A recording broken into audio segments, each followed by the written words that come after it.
Muy buenas tardes a todos. Muchas gracias a Javier y a todos los organizadores del Open por permitirnos estar acá. En este Warm-Up Lab que vamos a hacer en la Fórmula 1, esta es la fase de calentamiento, ¿no? De entender la pista, cómo funciona todo.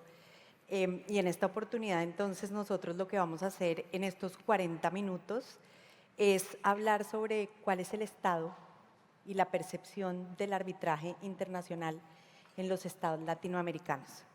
Para eso, entonces, me acompañan Rebeca Salema, procuradora de la República de Paraguay, Pablo Espinosa, abogado peruano, que nos hablará de la experiencia de Perú, asociado senior en Rebasa Alcázar y de las Casas, y Antonio Bravo, como abogado español, nos hablará sobre la percepción de los inversionistas españoles frente a todo esto que ocurre en Latinoamérica. Antes de darles la palabra a nuestros panelistas de hoy, yo quiero hablar un poco sobre una relación amor-odio de los estados latinoamericanos con el arbitraje, que es lo que se puede decir ha marcado una tendencia sobre cómo se percibe en los estados latinoamericanos el arbitraje internacional. Y es relación amor-odio porque hay amor, porque definitivamente está establecido y bien entendido por parte de los estados latinoamericanos que el arbitraje internacional es una herramienta que sirve como para atraer la inversión, más que todo, como es una herramienta que funciona para atraer la inversión y de cierta manera darle seguridad jurídica a los inversionistas extranjeros que deciden invertir en estos estados. Y concretamente nos vamos a referir tanto al arbitraje internacional de inversión como al arbitraje comercial internacional. Lo que ha ocurrido con los estados latinoamericanos es entonces esta relación amor-odio, una tendencia a criticarlo, cuestionarlo y a salirle al paso con movimientos o decisiones políticas de distintos niveles. Entonces todo comenzó cuando inicialmente Venezuela, Ecuador y Bolivia deciden de cierta manera comenzar a cuestionar el arbitraje internacional de inversión, y hay algunos que se salen del CIADI, pero mantienen los acuerdos internacionales de inversión, como fue el caso de Venezuela. Otros, como Ecuador y Bolivia, decidieron salirse por completo del arbitraje internacional de inversión. Recientemente Honduras decide salirse del CIADI como una nota de protesta política, pero sorprendentemente este año decidió volver. Entonces es una tendencia que es cíclica y lo que es más interesante de esta tendencia es que al final, a pesar de las críticas y a pesar de esta relación amor-odio, el arbitraje internacional en Latinoamérica no desaparece. Sigue siendo un elemento fundamental, inclusive en aquellos estados que han decidido salirse del arbitraje de inversión, pero en Venezuela hay arbitraje comercial internacional, y también se mantuvieron los acuerdos internacionales de inversión. Lo mismo ocurrió con Ecuador y Bolivia, valga decir que Ecuador también en el 2021 decide volver al CIADI. Colombia, que es el país de donde yo vengo, recientemente entró a esta tendencia de amor-odio. Todo se activó y todo surgió a partir de un laudo internacional que fue negativo o contrario a los intereses del Estado colombiano, casualmente de un inversionista español, Telefónica. Esto fue en noviembre de 2024. Este laudo desató toda una corriente al interior del gobierno del presidente Gustavo Petro, dirigida a cuestionar el arbitraje internacional de inversión. Sin embargo, todo esto se calmó a partir de una nota interpretativa que suscribieron entre Colombia y los Estados Unidos de América. Recientemente, en marzo de 2026, un grupo de 200 académicos le envió al presidente Gustavo Petro una carta invitándolo a salirse del sistema del arbitraje internacional de inversiones, sustentando esta posición o esta solicitud en que el arbitraje internacional de inversiones es el principal obstáculo para hacer la transición energética. Dentro de estos 200 académicos hay, por supuesto, algunos premios Nobel de Economía. Entonces, otra vez comenzó al interior de Colombia. Colombia se va a salir del sistema del arbitraje internacional de inversiones. A hoy no ha ocurrido nada. En lo que tiene que ver con el arbitraje comercial internacional, recientemente han salido algunos laudos adversos a la Agencia Nacional de Infraestructura, la ANI, con lo cual también desde el Gobierno Nacional se está impulsando una política dirigida a restringir el acuerdo de pactos arbitrales con alcance internacional por parte de las entidades públicas.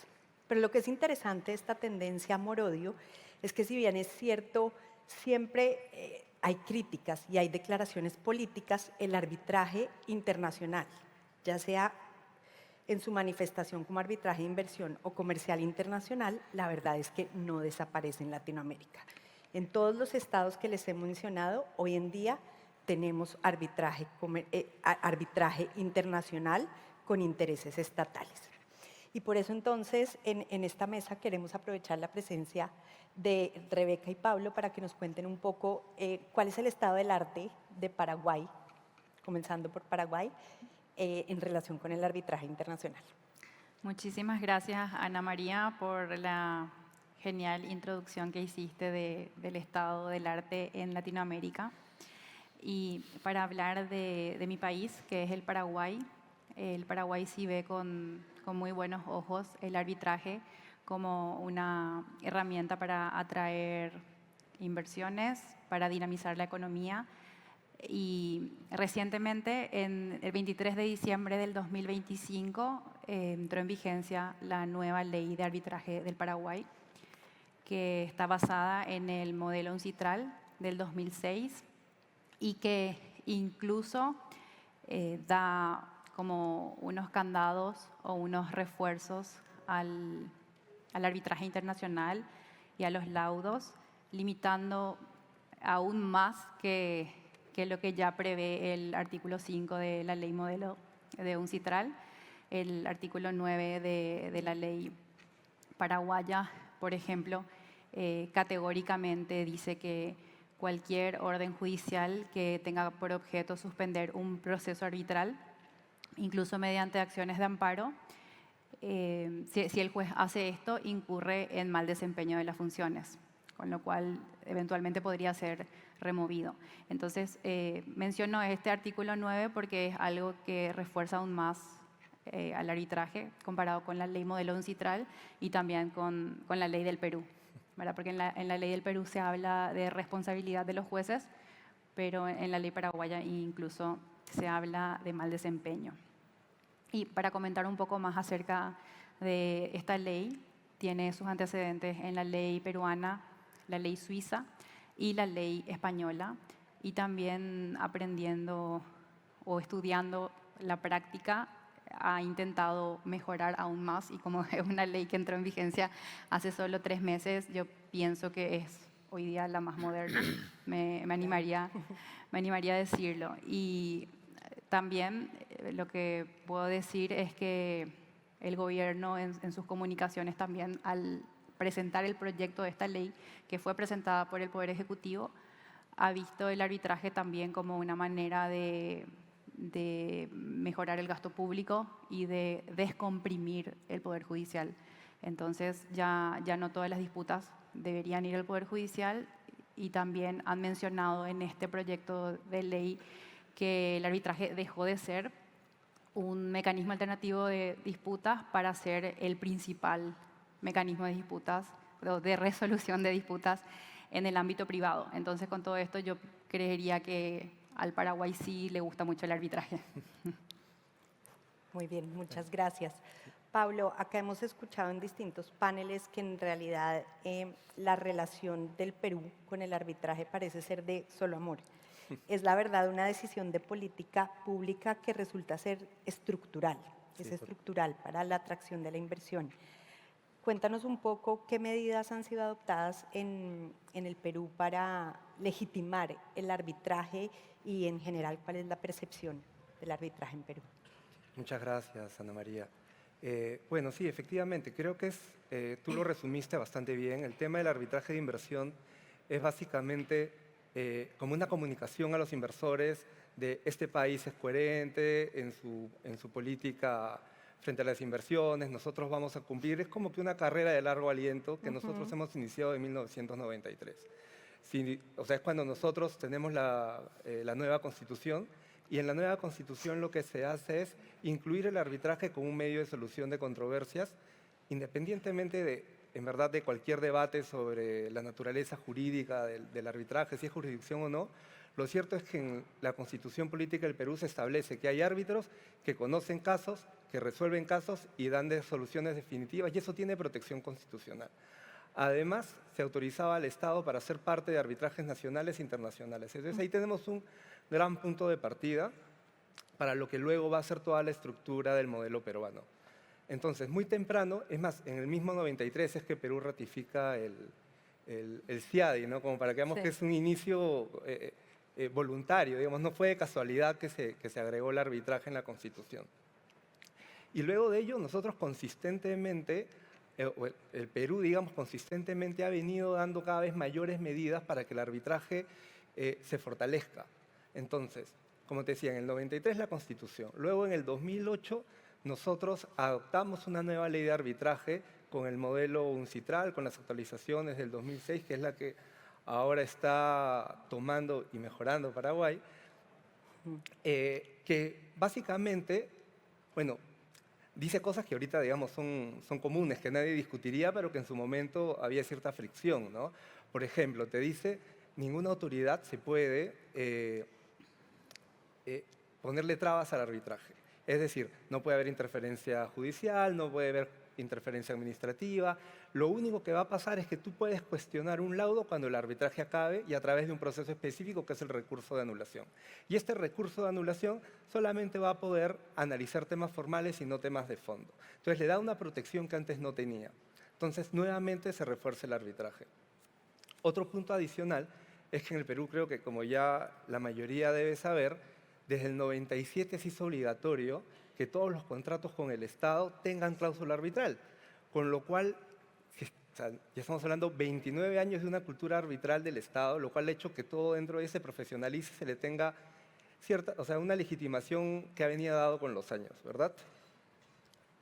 Y luego tenemos un tema que es muy importante, que es que el Tribunal Constitucional peruano también ha establecido que el control constitucional que se puede hacer es muy limitado, muy excepcional. Solamente tenemos 3 causales si te quieres ir a un amparo por un laudo. Primero, si el laudo es contrario a un precedente del Tribunal Constitucional.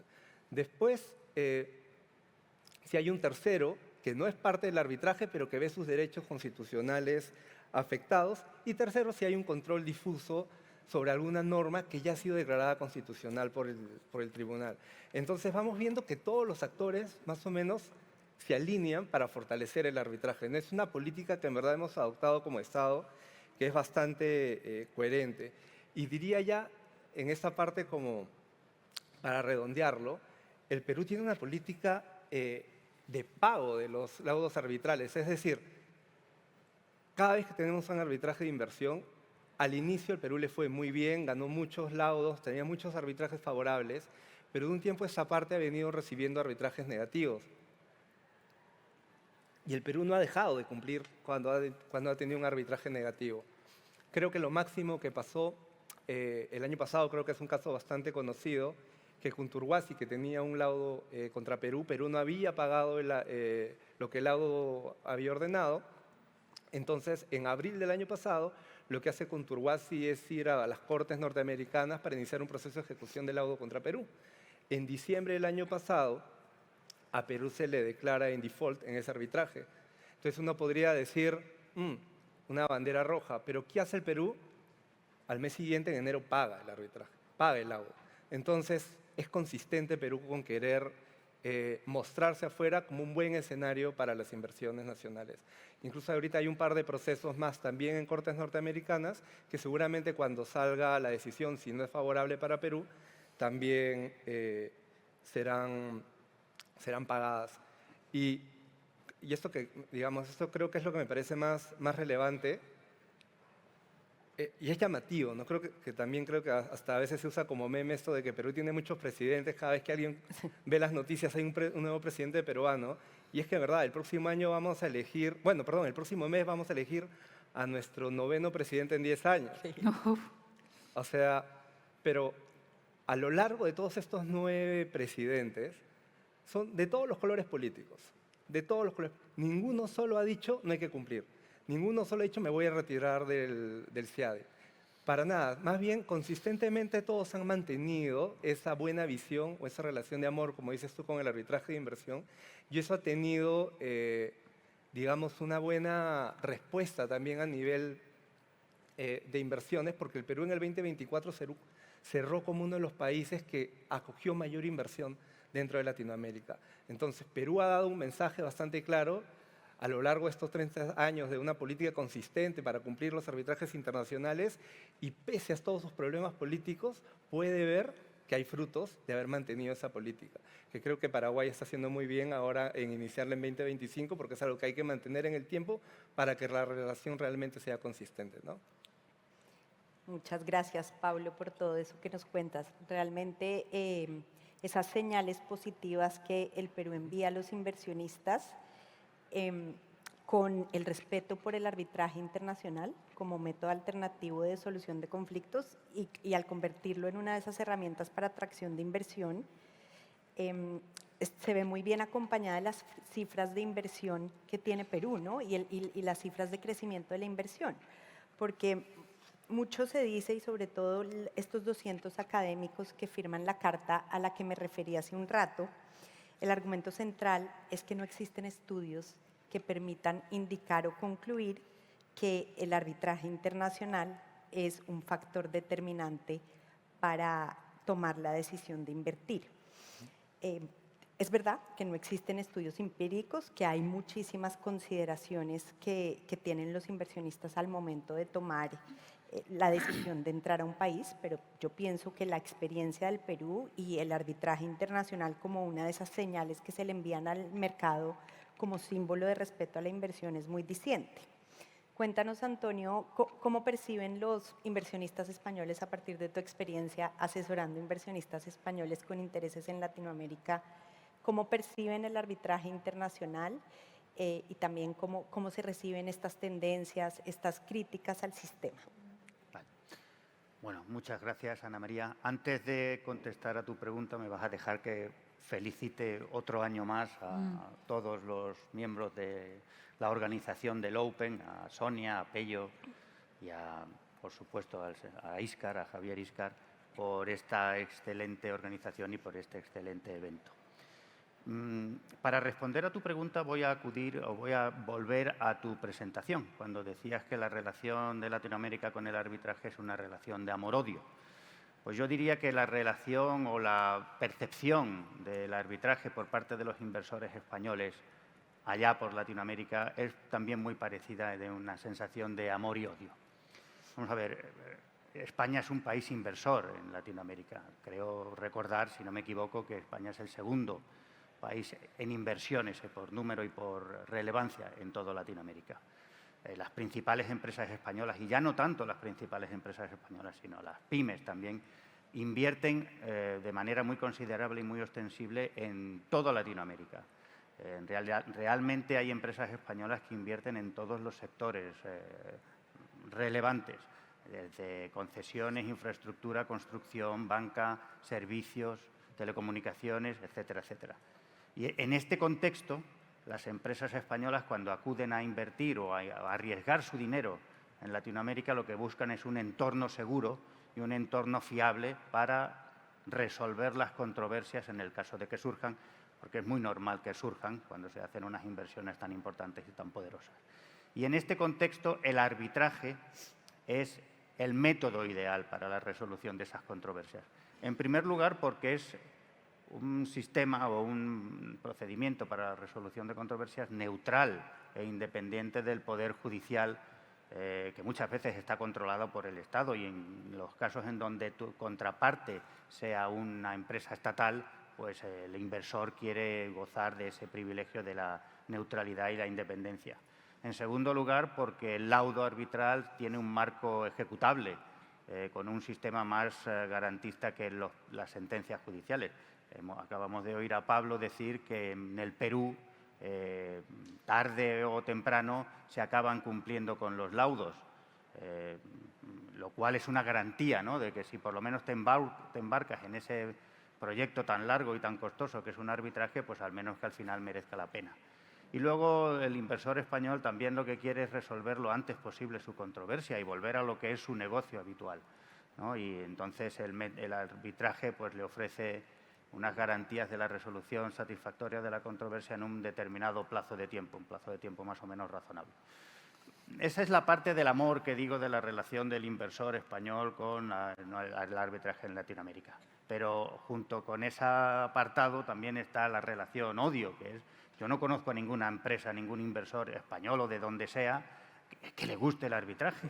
O sea, nadie quiere el arbitraje. El arbitraje es una disrupción para su negocio. Es un accidente, es un incidente, es una cosa que no quiere, ¿no? Y por eso, ¿por qué? Pues porque tiene muchos problemas, ¿no? El arbitraje estamos diciendo que es quizás la mejor fórmula para resolver la controversia, pero esto no quita para que haya muchos hándicaps y muchos challenges que se tenga que resolver con el arbitraje.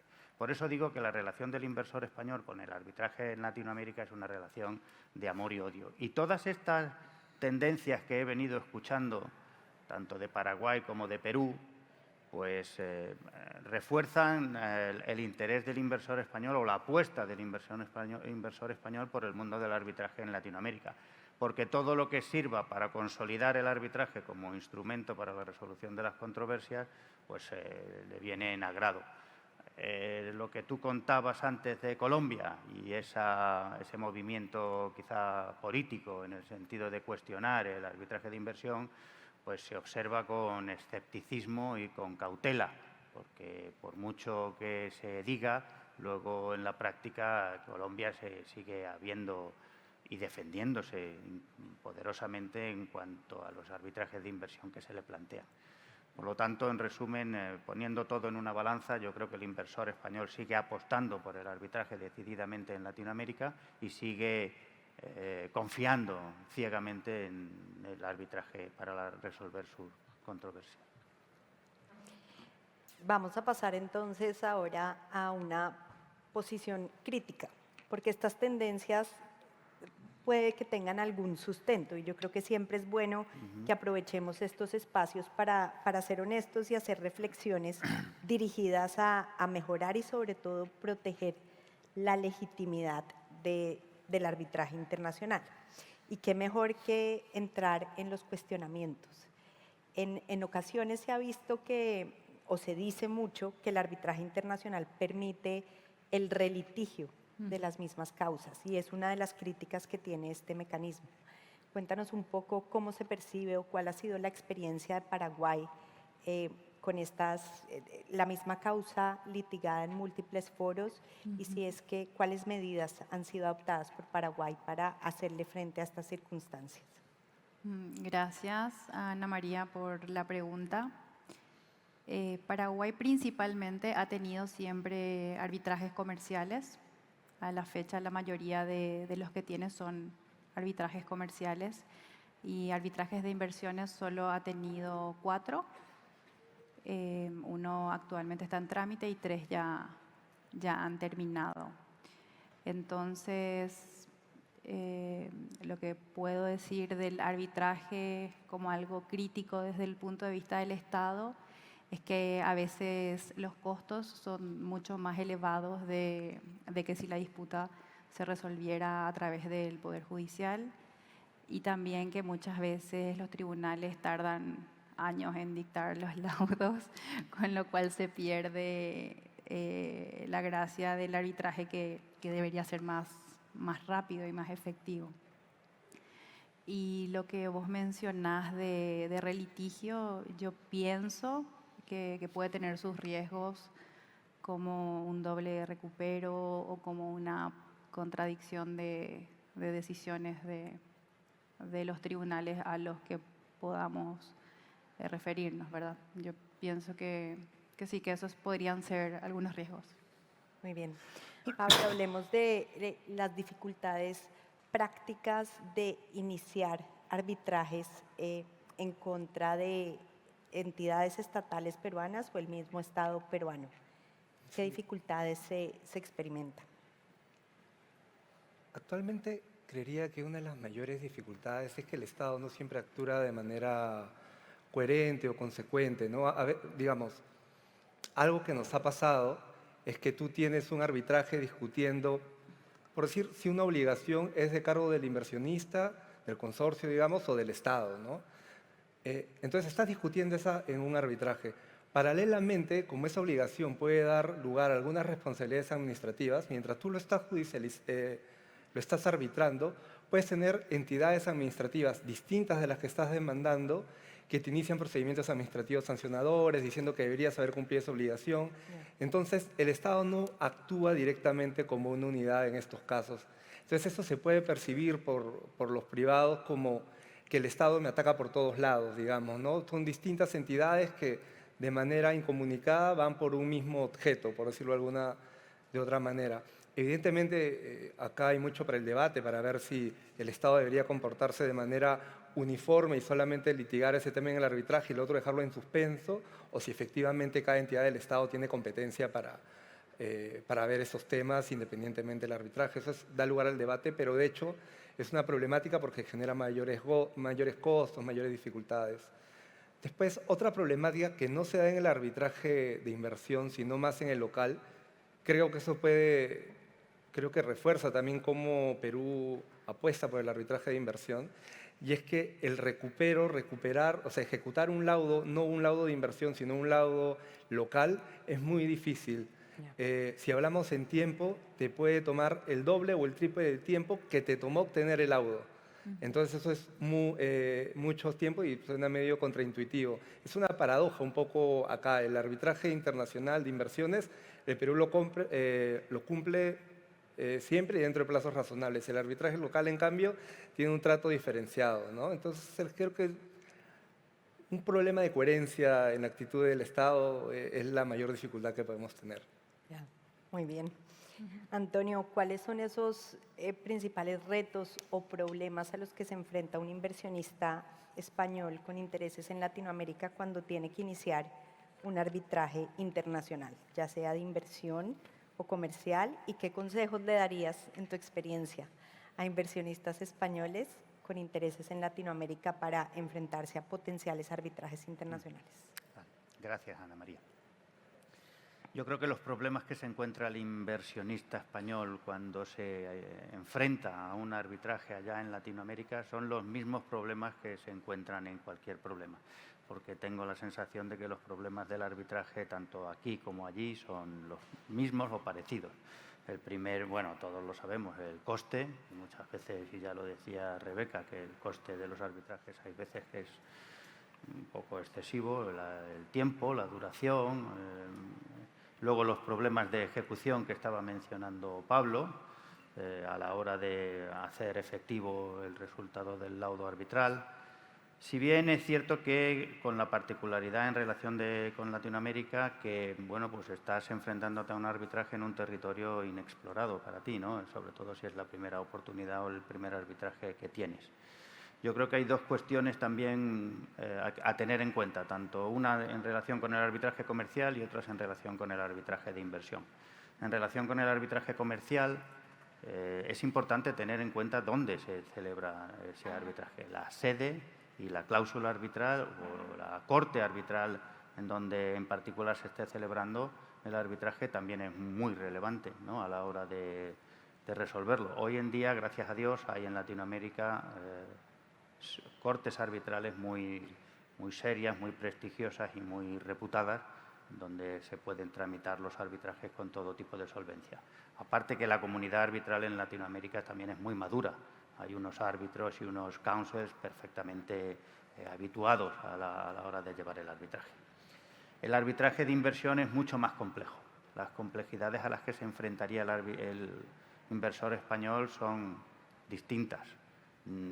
Es un error equiparar el arbitraje comercial con el arbitraje de inversión. Todos los que estamos aquí sentados lo sabemos. A la hora de preparar un arbitraje de inversión debes de seleccionar un equipo jurídico con experiencia en arbitrajes de inversión. A la hora de preparar un arbitraje de inversión tienes que tener en cuenta los estándares de protección que se establecen en los tratados de inversión. Es decir, hay unos mecanismos sustantivos de protección y de defensa muy específicos que debes de tener en cuenta a la hora de preparar el arbitraje de inversión. Y las recomendaciones, por lo tanto, los challenges o los retos que representan un arbitraje de inversión son exponencialmente más complicados que los retos de un arbitraje comercial. Y para eso hay que estar muy preparado. Por lo tanto, yo la primera recomendación que daría a la inversionista español o a de donde sea a la hora de afrontar un arbitraje en Latinoamérica es preparación. En esta sala, en esta mesa, bueno, en otras mesas de esta misma, del Open, hemos escuchado que el arbitraje no comienza cuando la disputa está sobre la mesa, sino que comienza mucho antes. En el arbitraje de inversión hay que prepararlo desde la inversión misma, lo decían ayer el señor del Cubillo cuando le escuchamos como asesor jurídico de Repsol. El arbitraje comercial empieza cuando se firma el contrato y te tienes que estar preparando muy minuciosamente y recopilando toda la documentación y toda la información para hacerlo. Y luego también tienes que tener una preparación porque a día de hoy los estados en Latinoamérica y las empresas controladas por el Estado se están sofisticando mucho a la hora de salvaguardar sus derechos y defenderse frente a hipotéticos arbitrajes tanto comerciales como de inversión. Y están acudiendo a todo tipo de recursos y están contratando asesores jurídicos externos muy profesionalizados, incluso se están perfeccionando y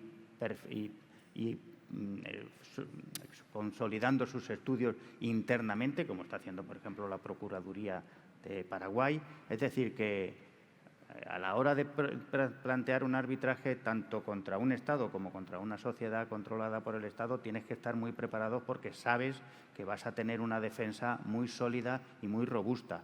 Y por último, hay que hacer un análisis, tanto desde el punto de vista de los méritos como desde el punto de vista económico, para ver si te merece la pena embarcarte en tal proyecto, que es un proyecto complicado.